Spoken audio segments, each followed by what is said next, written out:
Welcome to Daily Lengthen Reflections for Wednesday of the Holy Week. Today we shall reflect on the theme Reclining at Table with the 12.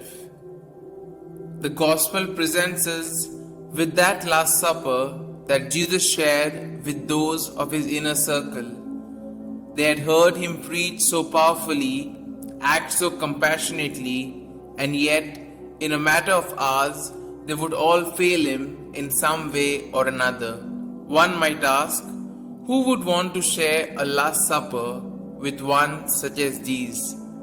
Such was his love for them, stronger and more enduring than their weakness.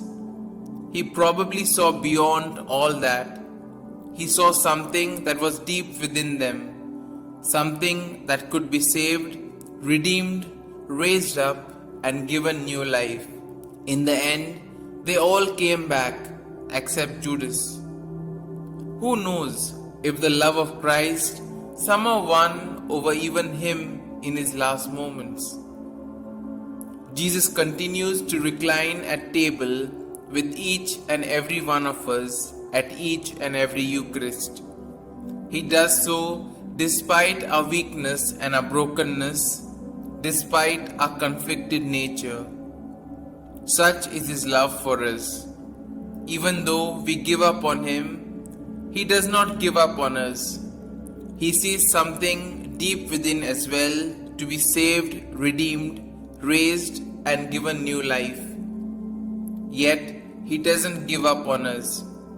Hopefully, we can finally see it, believe it, and like Peter and the others, come back not just for now, but for always.